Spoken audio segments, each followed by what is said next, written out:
ያየሁት ጉዳይ አስደንጋጭ ነው፣ አሳፋሪ ነው። ከአንድ ቦታ መጸዳጃ ቤት ፈንድቶ እግዚአብሔር አሳየ። በሚያስደንቅ ሁኔታ በድንጋጤ ተውጬ በድንጋጤ ተሞልቼ መጸለይ ጀመርኩ።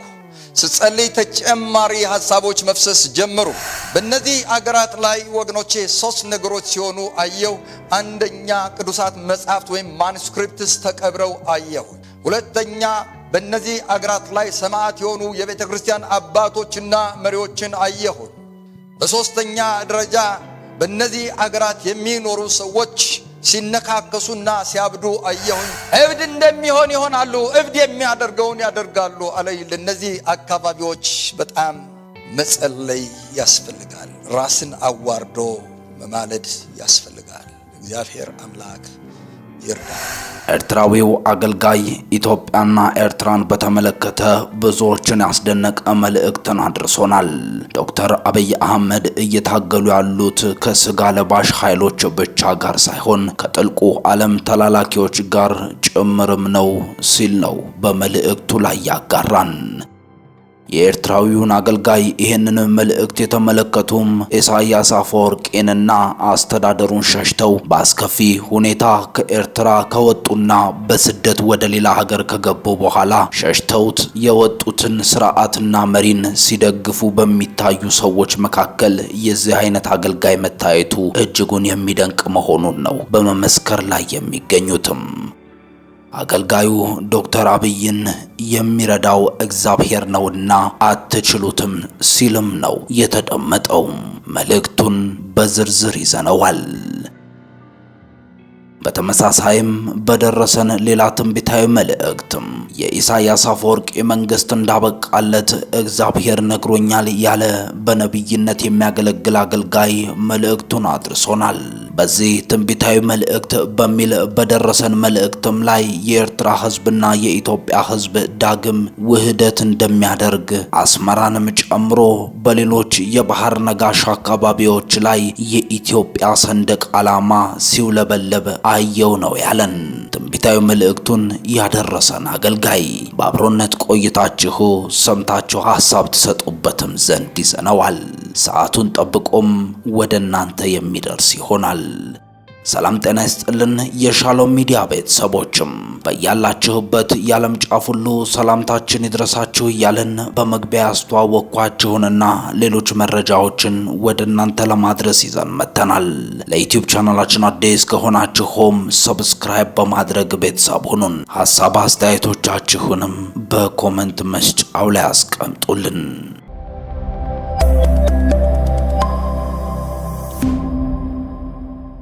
አስቀድሞ ስሙት ወዳልነው መረጃ ተሻገርኩኝ። የእንጦጦ ወንጌላዊት መካነ ኢየሱስ ስነ መለኮት ኮሌጅ የመጀመሪያ ዙር የዲፕሎማ ተማሪዎችን ማስመረቁን ሰምተናል። ለበርካታ ዓመታት በሰርተፊኬት ደረጃ ሲያሰለጥን የቆየው የእንጦጦ ወንጌላዊት መካነ ኢየሱስ ስነ መለኮት ኮሌጅ የትምህርት ደረጃውን በማሳደግ በዲፕሎማ መርሃ ግብር ለ3 ዓመታት ሲያሰለጥናቸው የቆዩትን 23 ተማሪዎችን ለመጀመሪያ ጊዜ አስመርቋል። በምረቃው ስነ ስርዓት ላይ የኮሌጁ የቦርድ አባላት፣ ጥሪ የተደረገላቸው እንግዶችና የተመራቂ ቤተሰቦች ታድመዋል። የኮሌጁ የቦርድ ጸሐፊ አቶ ደረጃ አድማሱ እንደገለጹት ኮሌጁ በዲፕሎማ መርሃ ግብር ተማሪዎችን መቀበል ከጀመረ 3 ዙር ያስቆጠረ ሲሆን የዘንድሮ ምርቃት ግን የ3 ዓመታት ትምህርታቸውን ላጠናቀቁ ተማሪዎች የመጀመሪያው መሆኑን ገልጠዋል። ይህም ተቋሙ የትምህርት ጥራቱንና ደረጃውን ለማሳደግ እያደረገ ያለውን ጥረት የሚያሳይ መሆኑን ነው አያይዘው የገለጡትም።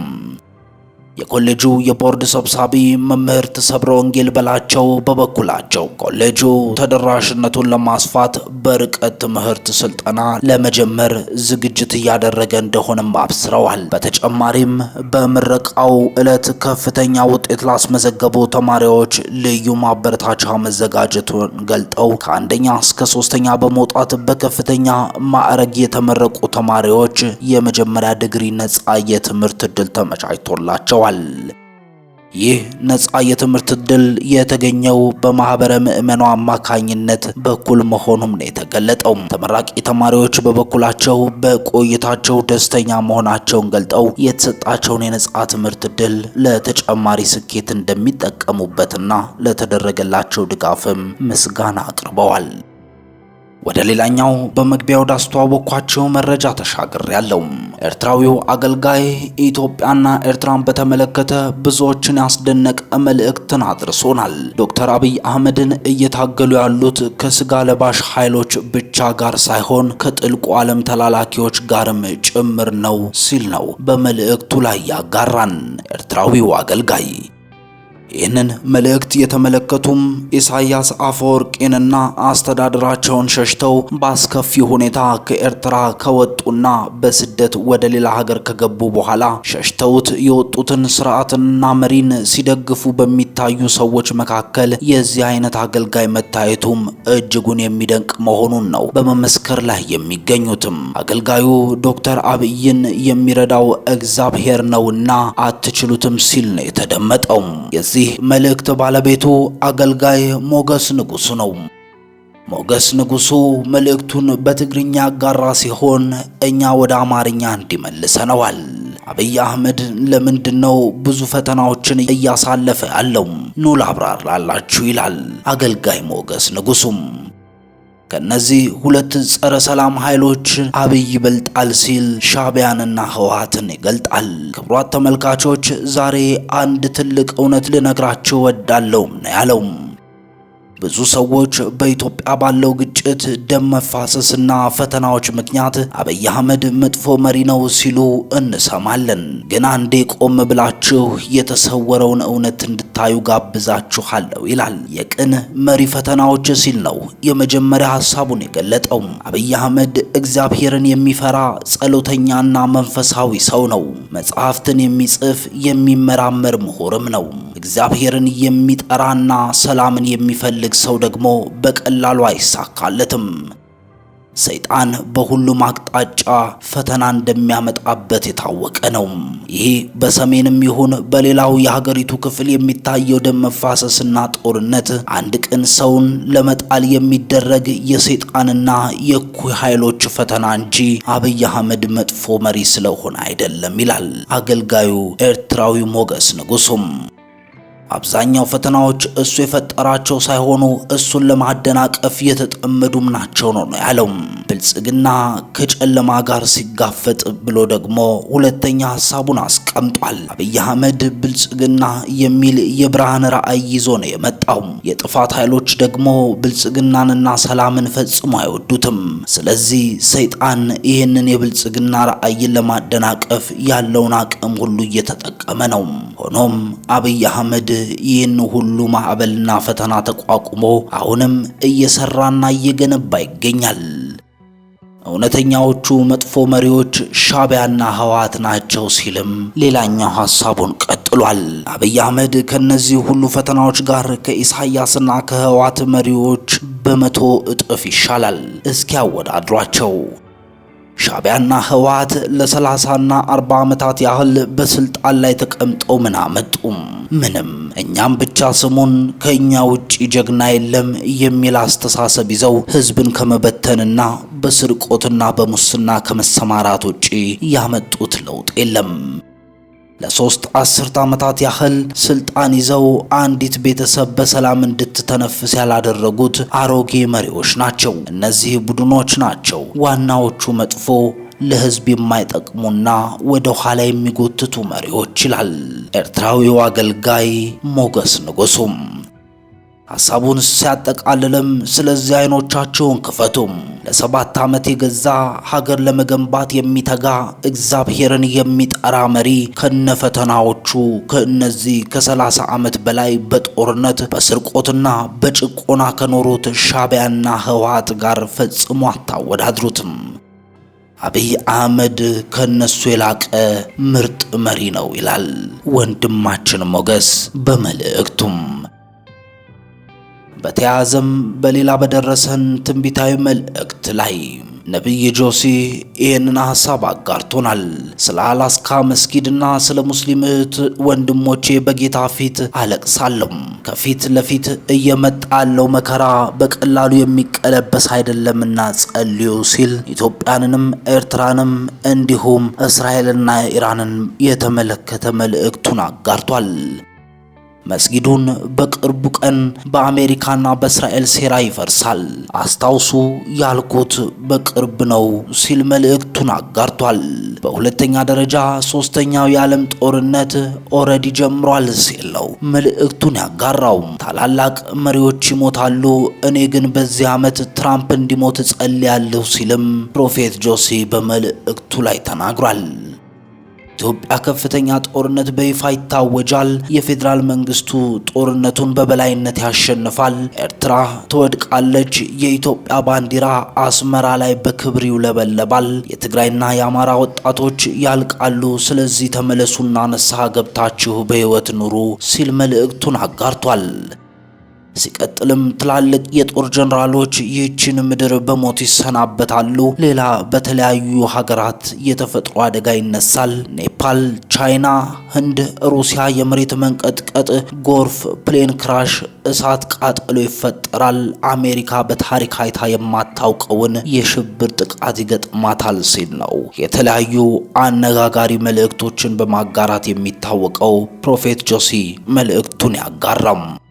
በመጨረሻም በፓስተር መስፍን ሙሉጌታ አሁናዊና መጻያዊ ኩነቶችን በተመለከተ ከእግዚአብሔር ሰማሁት ያሉትን መልእክት እነሆ ከራሳቸው አንደበት በሚከተለው መልኩ ወደ እናንተ ለማድረስ ወደድን። በመላው ዓለም የምትገኙ ኢትዮጵያውያንና ኤርትራውያን የጌታ ጸጋና ሰላም ለእናንተ ይሁን። እንደምን አላችሁ? እንደምን ከርማችኋል? ለኔም ለናንተም የጌታ ጸጋና ማዳን ስለበዛ የጌታ ምሕረት ስለገነነ እግዚአብሔርን እጅግ አርጌ አመሰግናለሁ። እኔ የዘወትር አገልጋያችሁ ወንድማችሁ የብዙዎቻችሁ ታናሽ መጋቢ መስፍን ሙሉጌታ ነኝ። በፊታችሁ ዛሬም በብዙ ትህትና በብዙ አክብሮትና ፍቅር ወደ እናንተ መጥቻለሁ። የመልእክቴ ርዕስ አሁናዊና መጻኢያዊ ጉዳዮች ወይም አሁናዊና መጻኢያዊ ሁነቶች issues of now and then issues of now and in the future የሚል ሐሳብ ትንቢታዊ መልእክት እግዚአብሔር የሰጠኝን ነገር ነው ይዤ የመጣሁት። ለመነሻ አንድ የመጽሐፍ ቅዱስ ክፍል ላንብብና እዛው በህልሙ ላይ እግዚአብሔር በሰጠኝ የህልም መልእክት ላይ ከዛው ጋር ተያይዞ እግዚአብሔር የተናገረኝን ሐሳብ አነብና እንጸልያለን። በትንቢተ አሞጽ ምዕራፍ 7 ቁጥር 7 እና 8 በጌታችን በመድኃኒታችን በኢየሱስ ክርስቶስ ስም አነባለሁ። እንዲህም አሳየኝ፣ እነሆም ጌታ ቱንቢውን ይዞ፣ ጌታ ነው ራሱ ያዘው፣ እግዚአብሔር ነው ያዘው። ቱንቢ ይዞ በቱንቢ በተሰራ ቅጥር ላይ ቆሞ ነበር። እግዚአብሔርም አሞጽ ሆይ የምታየው ምንድር ነው አለኝ። ጥያቄ ምልክት ምንድር ነው አለኝ። እኔም ቱንቢ ነው አልሁ። ጌታም እነሆ በሕዝቤ በእስራኤል መካከል ቱንቢ አደርጋለሁ፣ ከእንግዲህም ወዲህ ደግሞ አላልፋቸው። እንጸልይ። ከእንግዲህ ወዲህ ደግሞ አላልፋቸው።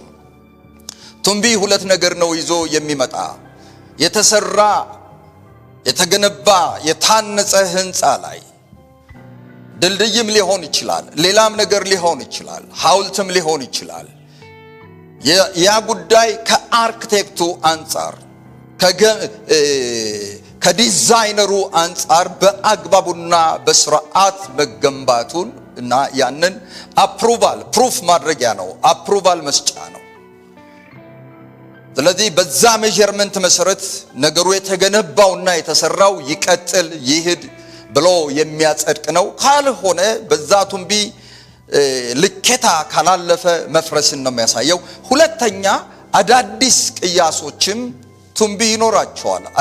አዲስ ሊሰሩ ያሉ ነገሮችም እንደዚሁ የተለያዩ መለኪያዎች ከግንባታ ጋር የተያዙ መለኪያዎችን ይዘው እንደሚመጣ እናውቃለን ቱንቢ። እዚህ ላይ ግን ከፍርድና ከመፍረስ ጋር ነው። አላልፋቸውም ሲል ነው የምናየው። በኔ ልኬታ በኔ መሪ በኔ ቅያሳ ሊሄዱም የኔን ደስታና ፈቃድ ሳይሆን የራሳቸውን የሥጋ ፈቃድና ደስታ የራሳቸውን ኢንደልጀንሲ የራሳቸውን ስስት ይከተላሉ ብሎ ነው የመጣው። እግዚአብሔር አምላክ የተባረከ ይሁን።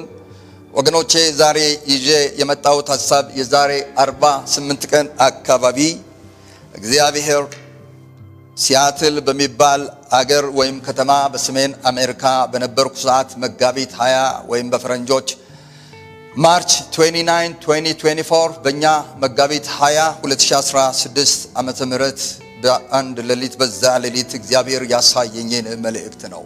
እግዚአብሔር ያሳየኝ መልእክት እንዲህ ነው። የዓለም ሕዝብ ያሉበት ከተለያዩ ዓለማት የተሰበሰቡ ሰዎች ያሉበት ወይም የተለያዩ አገር ዜጎችን ነው የማየው። በአንድ ቤተክርስቲያን ዋሽንግተን ዲሲ ላይ አሜሪካ ዋሽንግተን ዲሲ ይመስለኛል። እዛ ላይ አንድ ትልቅ ቤተክርስቲያን አሳየኝ፣ አንድ ጸሎት ቤት። በዛ ውስጥ እንዳልኳችሁ የተለያዩ የዓለም ክፍል ላይ የመጡ ሰዎች ተሰባስበው ያለው ኢትዮጵያውያንና ኤርትራውያንን ጭምር በዛ አዳራሽ ላይ አያለሁኝ።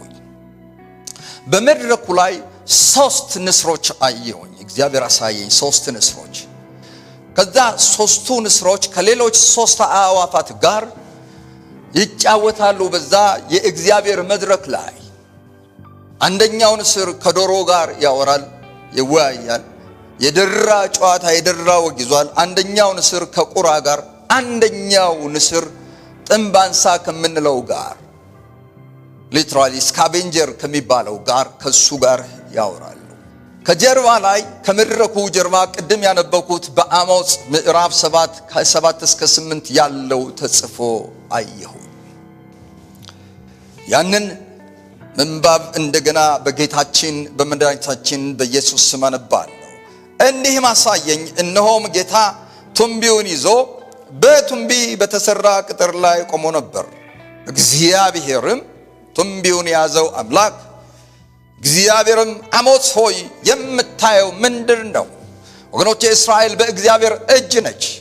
በዮሐንስ ራእይ ምዕራፍ 2 እና ምዕራፍ 3 በሰባቱ መቅረዞችና በሰባቱ አብያተ ክርስቲያናት መካከል የሚመላለሰው በሰባቱ መቅረዞችና በሰባቱ ከዋክብት መካከል የሚመላለስ ሰባቱን የወርቅ መቅረዞችና ሰባቱን ከዋክብት በእጆቹ ያዘ እንደሚል እስራኤልን ያዘ። የእስራኤልን ጉዳይ የሚወስነው የእስራኤልን እውነተኛ ማንነት ፈትኖ የሚያውቀው የሠራዊት ጌታ እግዚአብሔር አሞጽ ሆይ የምታየው ምንድር ነው? ጥያቄ ምልክት አለኝ። እኔም ቱንቢ ነው አሉ። ጌታም እነሆ በሕዝቤ በእስራኤል መካከል ቱንቢ አደርጋለሁ፣ እለካለሁ፣ እፈትናለሁ፣ የገነቡትን ያነጹትን የተገነቡበትን የተመኩበትን ማይንድ ሴታቸውን ውቅረ ልቦናቸውን ሐሳባቸውን ተግባራቸውን መጻኢ ነገራቸውን የመመለስ ዝንባሌ ያላቸው ወይስ የላቸውም የሚለውን ነገር እፈትናለሁ አለው። ቱንቢ አደርጋለሁ፣ ከእንግዲህ ወዲህ ደግሞ አላልፋቸውም፣ አልረካውም፣ አላስደሰቱኝም። ብዙ ነቢያቶችን ላኩ፣ አላልፋቸውም፣ አፈርሳቸዋለሁ፣ አልምራቸውም ሲል እናያለን። ይህንን ነገር አየሁኝ ወገኖች። ከዛ በሚያስደንቅ ሁኔታ በድንጋጤ ተውጬ በድንጋጤ ተሞልቼ መጸለይ ጀመርኩ። ስጸልይ ተጨማሪ ሐሳቦች መፍሰስ ጀመሩ። በተለይም በኢሳይያስ 42 ከ18 እስከ 22 ያለው በዛ በጸሎት ውስጥ የፈሰሰው ወደ ውስጤ የመጣ መልእክት ነው። እንዲህ ይነበባል። በጌታ ስም እንዲህ ይነበባል። እናንተ ደንቆሮች ስሙ፣ እናንተም ዕውሮች ታዩ ዘንድ ተመልከቱ። ከባሪያዬ በቀር ዕውር ማን ነው? እንደምልከው መልእክተኛዬስ በቀር ደንቆሮ የሆነ ማን ነው? ስለ ባቢሎን፣ ስለ ግብፅ፣ ስለ ፍልስጤም፣ ስለ ህንድ አይደለም፣ ስለ ሌሎች የአሕዛብ ምድሮች አይደለም የሚናገረው። ስለ እስራኤል፣ ስለ ኪዳኑ ሕዝብ የካህናት መንግሥት ስለሆኑት ነው የሚናገረው። እንደምልከው መልእክተኛዬስ በቀር ደንቆሮ የሆነ ማን ነው? እንደ ፍጹም ወይስ እንደ እግዚአብሔር ባሪያ ዕውር የሆነ ማን ነው? ፍጹም ነው ብሎ እግዚአብሔር የዋጀው በዘጸአት 19 የካህናት መንግስት የተባለው በንስር ክንፍ እግዚአብሔር የተሸከመው ብዙ ነገር ታያላችሁ፣ ነገር ግን አትጠባበቁትም። ጆሮአችሁ ተከፍተዋል፣ ነገር ግን አትሰሙም። እግዚአብሔር ስለ ጽድቁ ሕጉን ታላቅ ያደርግና ያከብር ዘንድ ወደደ። ለዚህ ነው እንግዲህ እግዚአብሔር ፍቅር ነው፣ እንደገና ጻድቅ ነው። ጽድቁ his righteousness demands judgment። በኢየሱስ ክርስቶስ በኩል propitiation እና expiation የእግዚአብሔርን ቁጣ ማብረድና የእግዚአብሔር ደስታ መሆን የሚባለው ይሄ atonement ወይም ስሬት በምንለው ተያይዞ የመጣው ለዛ ነው። ጽድቁ ጀጅመንት ያመጣል፣ ፍርድ ያመጣል፣ ቁጣ ያመጣል። በኖህ ዘመን እንደሆነው በሰዶምና በጎሞራ እንደሆነው his righteousness demands requires judgment። ሆሊነስን ስለሚፈልግ ሆሊነስን ስለሚጠይቅ ኢየሱስ እኮ የሞተው ለዛ ነው ወገኖቼ። የሆሊነስ ዋጋው ምን ያክላል? ኢየሱስ ለምን ሞተ ያልን እንደሆነ እግዚአብሔርን የሚመጥን እግዚአብሔርን የሚተካከል ዋጋ ሳክሪፋይስ ወይም ፕራይስ ስላስፈለገ ነው። ማንም ሰው እግዚአብሔርን የሚመጥን እግዚአብሔርን የሚያረካ መስዋዕትነት ማምጣት መክፈል ስላልቻለ ነው። ስለዚህ እንዲህ ይለዋል እግዚአብሔር ስለ ጽድቁ ሕጉን ታላቅ ያደርግና ያከብር ዘንድ ወደደ። ይህ ግን የተበዘበዘና የተዘረፈ ሕዝብ ነው። ሁላቸውም በዋሻ ውስጥ ተጠምደዋል። ኃጢአት፣ አመፅ፣ እርኩሰት፣ በዓልን ማምለክ፣ ለአስታሮት ለካሞሽ መስገድ ያ ነው ዋሻ የተባለው እንጂ ይሄ ፊዚካል የሆነ ጫካ ማለት አይደለም። ደን ውስጥ የተቀመጠ ሕዝብን የሚወክል አይደለም። በግዞት ቤትም ተሸሽገዋል፣ ብዝበዛ ሆነዋል። ሳይሄዱ ወደ ባቢሎን ናቡከደነፆር ሳይወስዳቸው ኦልሬዲ የተበዘበዙ ናቸው። የእግዚአብሔር ሕልውና፣ የእግዚአብሔር ትድግና፣ የእግዚአብሔር ፕሮቴክሽን ከነሱ ላይ ተነስቶ ነበር። ብዝበዛ ሆነዋል፣ የሚያድን የለም፣ ምርኮም ሆነዋል። ማንም መልሱ አይልም። ይህንን ሐረግ ያዙልኝ፣ ወደ ኋላ መጣበታለሁ። ማንም መልሱ አይልም። በጣም አሳዛኝ ነው። እነዚህን ክፍሎች እያገናኘሁ ያሰላሰልኩ ስጸልይ በርካታ አገልጋዮች በድንዛዜ የተዋጡበትን ሁኔታ አሳየ።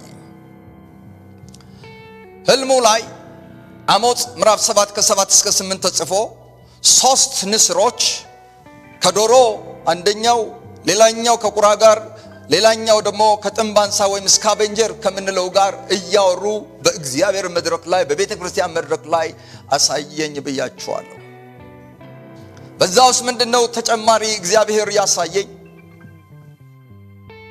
አንዳንዶቹ አንቱ የተባሉ የአፍሪካ አገራት ሰባኪዎች፣ አገልጋዮች፣ የአሜሪካ ሰባኪዎች፣ የአውሮፓ ሰባኪዎች፣ የአፍሪካ ሰባኪዎች፣ የኤስያ አገልጋዮች አንዳንዶቹ ትልልቅ ስም ያላቸው ጂያንት ፕሪቸርስ ሜጋ ቸርች ያላቸው የተለያዩ ቤተ እምነቶችን ፕላንት እንዳደረጉና እንደሚመሩ ከሚታወቁት መካከል ያንዳንዶቹ ልብስ ተቀዷል።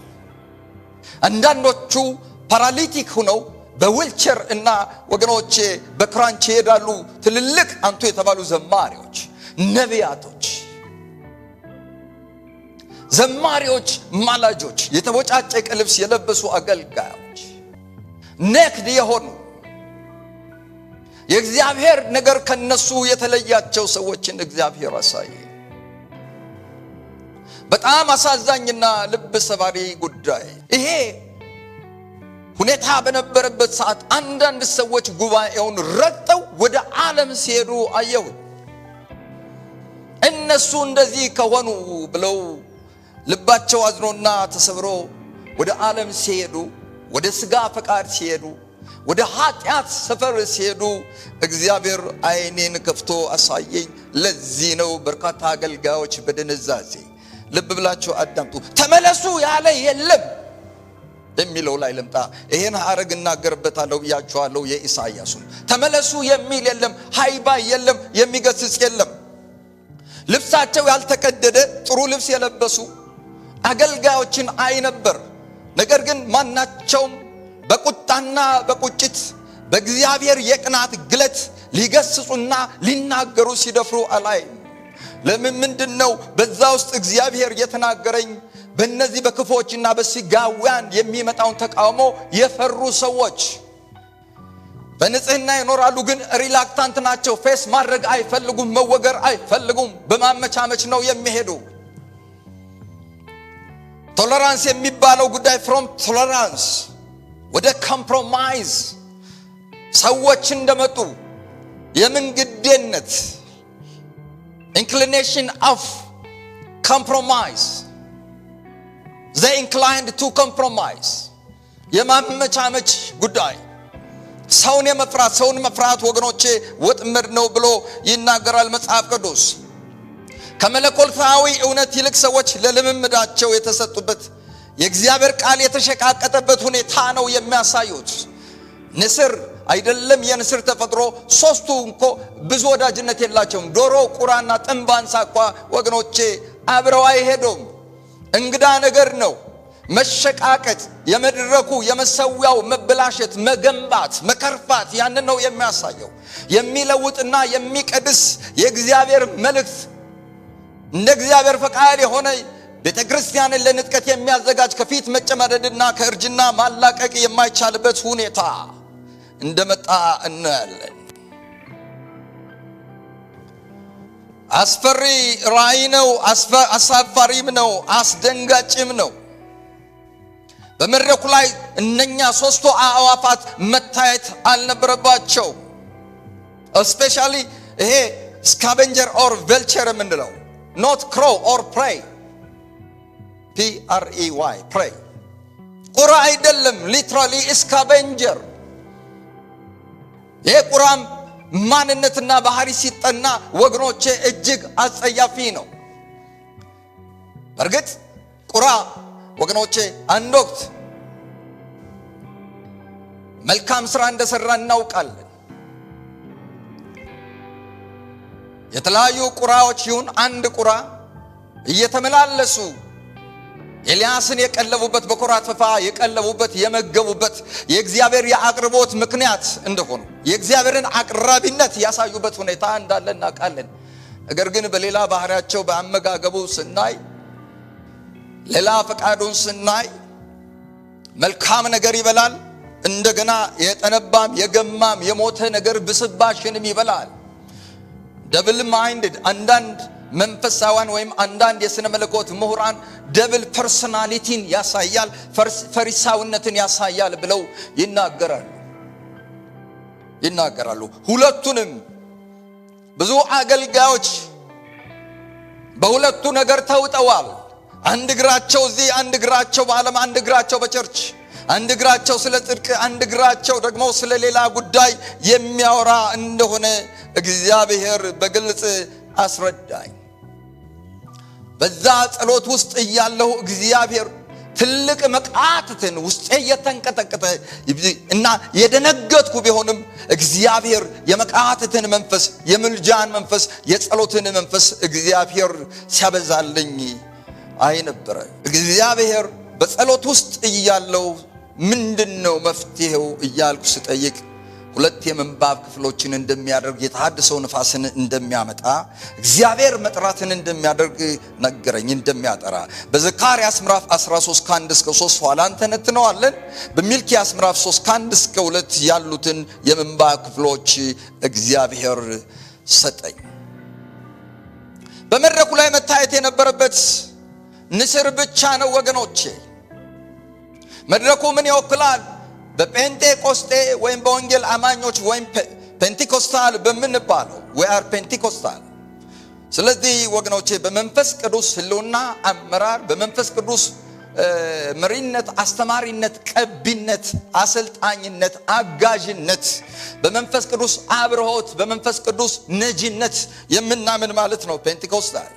ስለዚህ በእኛ አውድ በኢቫንጀሊካልና በፔንቴኮስታል አውድ ፖልፒት ወይም መድረክ የምንለው ያ ፕላትፎርም ይሄ መሰዊያ ነው፣ መስዋዕት ማቅረቢያ እንደሆነ ይታወቃል። ክርስቲያኖች ባላቸው ጥሪ ጸጋና ሸክም እግዚአብሔር በሰጣቸው ዕውቀት መገለጥና ኃላፊነት ቤተክርስቲያንም ያንን አረጋግጣ በሰጠቻቸው የአገልግሎት ቢሮ የአገልግሎት ሸክም ወይም ዲፓርትመንት ሰዎች የእግዚአብሔርን ቃልና ፈቃድ የሚያገለግሉበት መድረኩ የመድረኩ ባለቤት የሥላሴ ነው። መድረክ የሥላሴ ነው። ሥላሴን ወክሎ የሥላሴ ፈቃድ ማገልገያ መሆኑ ይታወቃል። ስለዚህ ያ ስፍራ ቅድስናን ይጠይቃል፣ ፈሪሃ እግዚአብሔርን ይጠይቃል፣ ብስለት ይጠይቃል። የሕይወትና የመልእክት ውበትን፣ ጥንካሬን፣ አቅምን የሚጠይቅ ቦታ ነው። እግዚአብሔርን ስለሚወክል እግዚአብሔርን ወክሎ ነው ፕሮግራም መሪ፣ ሰባኪ፣ ዘማሪ፣ ማላጅ የሚቆመው እግዚአብሔርን ወክሎ ነው፣ ሌላ ነገር አይደለም። ቤተክርስቲያንም መድረክም ሕዝቡም የጸጋ ስጦታም ወገኖቼ ሁሉ ነገር የእግዚአብሔር ነው። ሁሉ ከርሱ ሁሉ በርሱ ሁሉ ለርሱ ነው። ክብር ለኢየሱስ ይሁን።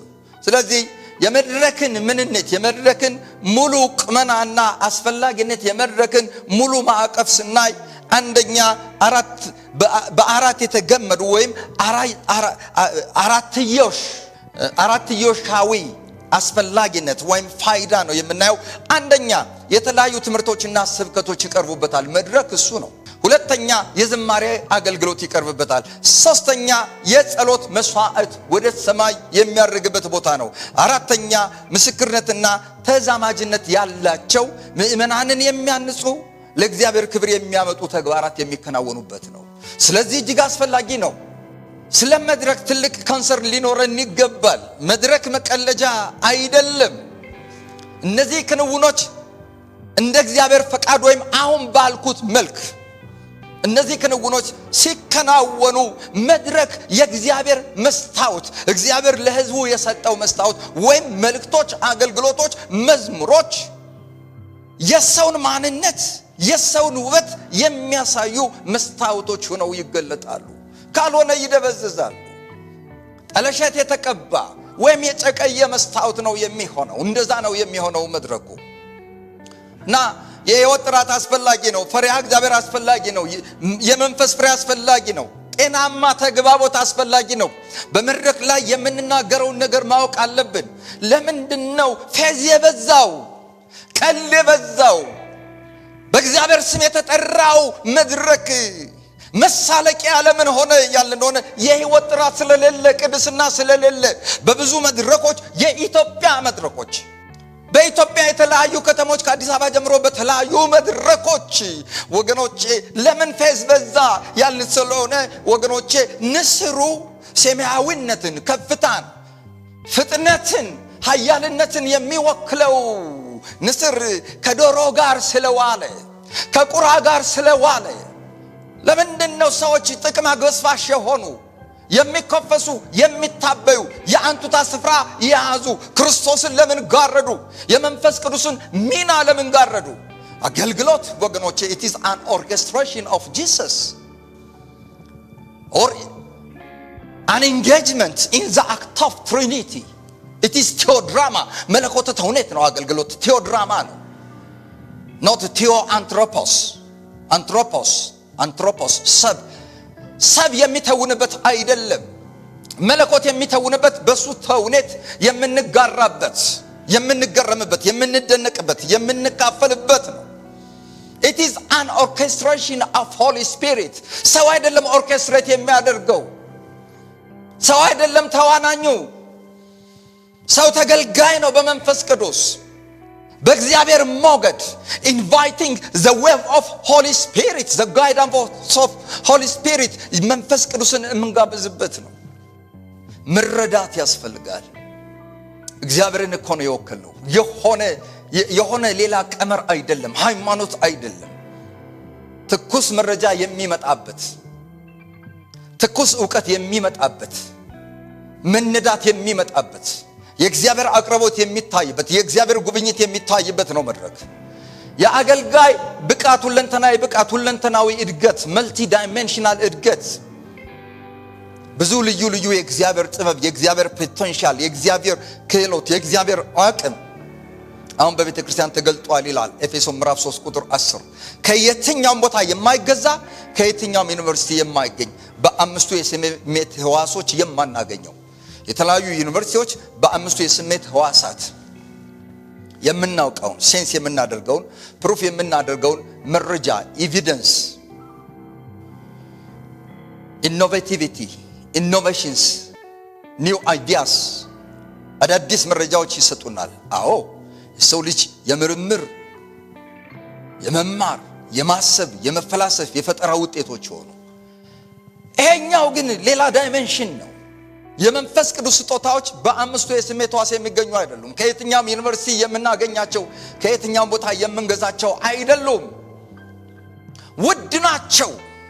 ኢየሱስ ስለሞተ ኢየሱስን ስናከብር የሚገለጡ ጉዳዮች ናቸው። መንፈስ ቅዱስ ወደኛ ስለመጣ as far as he drew near ወደኛ እስከቀረበ እኛ ወደ ጸጋው ዙፋን ደግሞ እስከፈሰስን እስከቀረብን ድረስ as far as we draw to his holy throne በሱ ጸጋ የሚመጡ ሰማያትን ቀደምን ነው ብትወርድ ሰማያቱን ቅደድና Holy Father, please draw towards us, descend your spirit and presence. ክብርህንና ህልውናህን ወደኛ ቅርብ አድርገው ያንተ አክሰስ ያስፈልገናል። የእግዚአብሔር አክሰስ የሚታይበት ነው መድረክ ማለት። የአገልግሎት ጥሪ ይፈልጋል። በጣም ብዙ ሰዎች ባልተጠሩበት ተሰማርተዋል፣ ተላምደውታል፣ ጥሪን ተላምደውታል፣ ካፖርትና ጃኬት አድርገውታል፣ ጓደኛ አድርገውታል። ትቀሰፋላችሁ፣ ዋጋ ትከፍላላችሁ። ባልተጠራችሁበት ተሰይማችሁ በእግዚአብሔር ስም የምትሳለቁ እግዚአብሔር እናንተን ለዛ ኃላፊነት እንደሾመ የምታደርጉ አገልግሎት ጥሪ ይፈልጋል፣ ቅባት ይፈልጋል፣ የእግዚአብሔርን አፖይንትመንት ይፈልጋል። ይሄ ነው ዶሮው፣ ይሄ ነው ቁራው፣ ይሄ ነው ስካቬንጀሩ። እግዚአብሔር ስለ ሰሜን አፍሪካ ስለሚባለው ንዑስ አህጉር ክፍለ አህጉር ንዑስ ክፍለ አህጉር ሰሜን አፍሪካ ሆርን ኦፍ አፍሪካ የአፍሪካ ቀንድ ስለሚባለው በምስራቅ አፍሪካ ውስጥ ስላለ ንዑስ ክፍለ አህጉር ይሄ ሆርን ኦፍ አፍሪካ ያልኩት ነው። ሰሜን አፍሪካ እግዚአብሔር ኢንስፓየር ማድረግ ብቻ ሳይሆን በተለይ ስለ ሆርን ኦፍ አፍሪካ ያየሁትን ነገር እግዚአብሔር ትርጓሜውን ሰጠኝ። ስለዚህ እነዚህን ሶስት ነገሮች እናገራለሁ። አውሮፓን በሚመለከት ያየሁት ጉዳይ አስደንጋጭ ነው፣ አሳፋሪ ነው። አጥር አድርጌ ነው የምናገረው። የአውሮፓን ካርታ እግዚአብሔር አሳየኝ። በዛ የአውሮፓ ካርታ ላይ የተለያዩ አብያተ ክርስቲያናት አለሁኝ። የተለያዩ ከተሞች፣ የተለያዩ ሀገራት ላይ ያሉ አብያተ ክርስቲያናት አሳየኝ እና ከአንድ ቦታ የፈነዳ መጸዳጃ ቤት ፈንድቶ እግዚአብሔር አሳየ እና ወደ አንዳንዶቹ በተለይ ወደሚበዙቱ አብያተ ክርስቲያናት ይሄ ቆሻሻ የመጸዳጃ ቤት ቆሻሻ በጣም ከባድ ጠረን ያለው ከባድ ሽታ ያለው ፍሳሽ ወደ አብዛኛዎቹ አብያተ ክርስቲያኖች ሲገባ አሳየኝ። ፍሳሹ ያልሄደባቸው ያልገባባቸው ብቻ ሳይሆን መንገድ ያልጀመረባቸው ደግሞ ቅሬታዎችን እግዚአብሔር አሳየኝ። በተመሳሳይ ሰዓት በዛ ውስጥ የአፍሪካ ቀንድን በሚመለከት የተቀበልኩት አሳሳቢ ጉዳይ አለ። ምንድነው ያየሁት? በዚህ በአፍሪካ ቀንድ ካርታ ላይ አንዲት እናት ጡቶቿ እንዲደርቅ፣ ጡቶቿ እንዲመክኑ፣ ጡቶቿ ወተት አልባ እንዲሆኑ ሲደረግ እግዚአብሔር አሳየኝ። በአካባቢው ላይ ረሃብና ቸነፈር እንዲመጣ የሚያደርግ የሌሎች አገራት ሴራ፣ በተለይም እነዚህን አገራት ከጂኦፖለቲካል ኢንፍሉዌንስ አንጻር ከጂኦፖለቲካል ተጽዕኖ እና አስፈላጊነት አንጻር እነዚህን አገራት በእጃዙር ቅኝ አገዛዝ በኒዮ ኮሎኒያሊዝም መውረድ የሚፈልጉ አገራትን አሳየኝ። እነዚህን አገራት እንደሆኑ እግዚአብሔር ተናገረኝ። ትርጉሙ እሱ ነው። ያየሁት የሆኑ ኃይላት የአንዲትን ሴት የአንዲትን እናት ጡቶች እንዲደርቅ ከውጭ በሚመጣ ኢንፍሉዌንስ ኃይል እንዲደርቅ ሲደረግ ሽርንክ ሲያደርግ ነው እግዚአብሔር ያሳየኝ። እግዚአብሔር የዚህን ትርጉም ሰጠኝ። ከዛ ተነስቼ ስጸልይ እግዚአብሔር እነሱ የሚመጡት ከዚህ ከጂኦፖለቲካል ሚና ወይም ተፈላጊነት አንጻር ነው። ጉዳዩ ግን ቢዮንድ ጂኦፖለቲካል ዲዛየር አምቢሽን ከዛ ያለፈ ነው የሚል ነገር እግዚአብሔር ተናገረኝ። እግዚአብሔር ዘመነ ፍጽምታዊ ትንቢቶች ለማከናወን እነዚህን አገራት የሚጠቀም ኃይል እንደሚንቀሳቀስ ያም ኃይል በትንቢተ ዳንኤል ምዕራፍ 11 ከ41 እስከ 45 ያለው እንደሆነ እግዚአብሔር በግልጽ ተናገረኝ። ስለዚህ ሁኔታ እግዚአብሔር መልስ ሰጥቶኛል። ቢዮንድ ጂኦፖለቲካል ኤንድ ኢኮኖሚክ አምቢሽን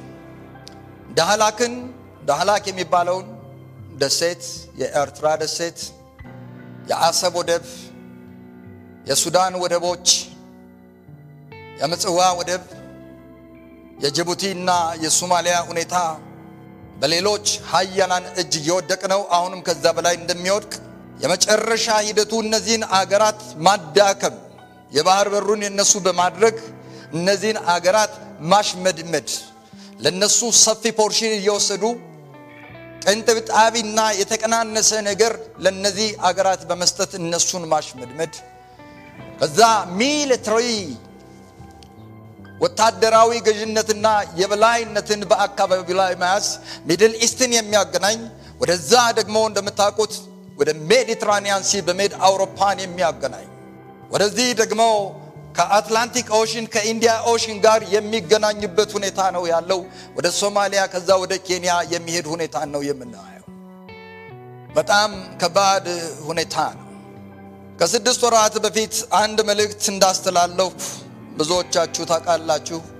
ከዚህ ከሆርን ኦፍ አፍሪካ ጋር ሳይሆን ከኢስት አፍሪካ ጋር የተያዘ ወደ ኋላ መጣለሁ። እነዚህ ሁለቱን ራእዮች የአውሮፓንና የአፍሪካ ቀንድን ራእዮች ካየው በኋላ እንደገና እግዚአብሔር ያሳየኝ በዛው ቅጽበት ያሳየኝ የሰሜን አፍሪካን የሚመለከት ነው።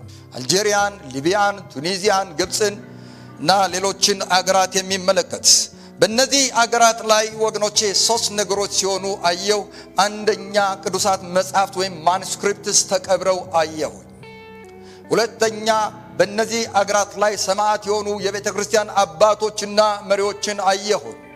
በሶስተኛ ደረጃ በእነዚህ አገራት የሚኖሩ ሰዎች ሲነካከሱና ሲያብዱ አየሁኝ። በእነዚህ አገራት ላይ በሰሜን አፍሪካ ያሉ ሰዎች የሚነካከሱበት፣ የሚያብዱበት፣ እብድ የሚያደርገውን ነገር የሚያደርጉበት፣ አብኖርማል የሚሆኑበት፣ ከኖርማሉ ነገር የሚወጡበት፣ ኦርደርሊ ሰዎች ኦርደርሊ የማይመላለሱበት፣ አናርኪዝም ኦር ዲስኦርደርሊ ሰዎች ሪአክት እንደሚያደርገው ምንድነው ብዬ እግዚአብሔርን ስጠይቅ ነገሩን ስመረምር መጽሐፍ ቅዱስ ስለመቀበሩ የሚናገረውን ጉዳይ ማጤን የቻልኩት ከሐዋርያት ሥራ ምዕራፍ 2 ቁጥር 5 የሰሜን አፍሪካ ሰዎች በበዓለ 50 ቀን እንደነበሩ ታያላችሁ። ምዕራፍ 2 ቁጥር 5 እና 10፣ ምዕራፍ 8 ቁጥር 1፣ በዚሁ በሐዋርያት ሥራ ምዕራፍ 21 ቁጥር 29 የሰሜን አፍሪካ ሰዎችን ታያላችሁ።